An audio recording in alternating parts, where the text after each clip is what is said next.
Hi everyone, Dr. Omri from Pain Free and Fit. Today we're going to be going over your stance for standing weight training exercises to protect your lower back. Hope you enjoy.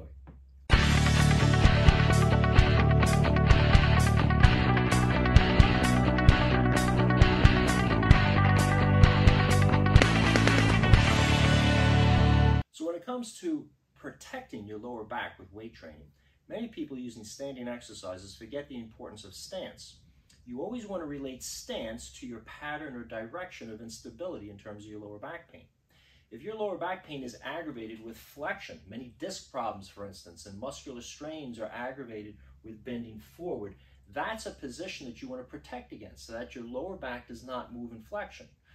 The same can be said of extension. People with spondylolisthesis, people with stenosis, many times extension or leaning back will irritate. An acute disc herniation that's pushing back on a nerve will many times be aggravated with extension. So understanding the direction of your problem in terms of what provokes your pain is going to translate into how you position your feet and how you set yourself up for many of your common weight training exercises. People with sacroiliac problems or low back problems related to side bending or hip hiking where one hip comes up on one side, many times will have to protect against the sideways motion.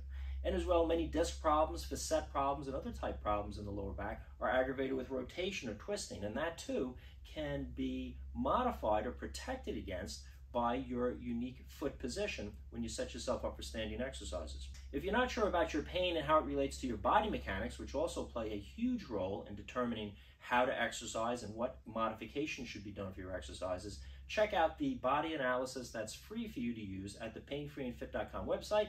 It goes over your posture, your movement patterns, some core muscle imbalance stability issues, and gives you a good start on how to start identifying where you need help, where you need protection to prevent your lower back from being aggravated, regardless of your specific diagnosis. So let's talk about first a front to back or anterior to posterior instability. People that have a problem, let's say, with pelvic tilting, if their tailbone comes up because their pelvis rotates anteriorly, or they need a posterior pelvic tilting, any type of anterior or posterior pelvic tilting correction that's needed to protect your lower back, or if pain is aggravated with bending forward or backward, flexion or extension. You're going to want to use a classic split stance where one leg is behind the other. The reason you want to do this is any exercise, whether you're curling with a barbell dumbbells, whether you're cleaning a weight, whether you're overhead pressing, the tendency for the body in those types of motions, front to back, is to use either a forward or backward motion of momentum. You may have strict form in your first few repetitions, but as the set progresses and as you get more to your fatigue point and trying to eke out those last few reps, you're going to try to use momentum to help hoist that bar up or that weight up. You're going to use momentum to swing that curl. Even if you're doing an upright row, let's say, or a clean, you're going to try to use momentum to throw your hips and momentum in to accomplish that last set. This is especially so if you're using techniques like cross-training techniques, powerlifting techniques, but even so for strict bodybuilding form, where you're trying to really isolate and localize muscles, there will be some degree of momentum, and unless you're stabilized to prevent that extra extension or flexion, you're much more likely to injure your lower back during the latter part of the set. So using a split stance with one leg back serves as an artificial post, if you will, to prevent the body from moving backwards. The front leg prevents us from moving forward. So as opposed to a normal stance where we have our feet together, by using a split stance, it protects us from front to back motions. And what you'll find is when you do engage your core and set up your neutral spine, that of course is unique for all of us, my neutral spine is going to be different than yours, we're going to make sure that the tail is under or that tail is up. We have corrections of our slide of our rib cage, any rotation corrections, our core is engaged, and then when we're curling, when we're pressing, when we're rowing, when we're cleaning, we're going to be a lot more stable front to back. Those people that have a lateral or sideways translation problem, for instance, those, let's say, with sacroiliac joint pain, problems that are caused by external hip rotations, where you walk or stand or squat with one leg slightly positioned out, which causes the hip to come up, hip hiking, or have a tendency to lean more to one side, habitual posture problems. And pain is aggravated when I lean sideways or side and backwards. I feel my back. Those types of situations want to be protected against an excessive lateral or sideways translation posture. This many times comes out with one-arm exercises. If we're doing, let's say, a one-arm lateral raise, we could have a cable, let's say a low cable raise. We're doing a one-arm press, let's say. we're even doing a one-arm curl or triceps work on one side, there's going to be a tendency to lean to one side, again, to use that momentum, especially later in the set. So here, we want to take a wider stance. As opposed to a neutral stance where your feet are under the shoulders or the hips, you want to widen your stance. And again, when you take a wide stance, you do want to angle your feet out slightly. However, if you have an external rotation tendency of one side, you want to make sure that that hip is not rotated more than the other. In fact, you may want to rotate it a little less to help the corrective nature of exercise in terms of training that hip. But you want to make sure that you have a wide base, because the wider that you go with those types of movements, you're going to find you're going to be able to hold your lower back in position and not have a tendency to lean so much to one side. It's going to help to balance your pelvis and your rib cage, and particularly your lower back that sits between the two. When you're working, there's going to be a lot less trouble or a tendency to laterally flex or sideways lean.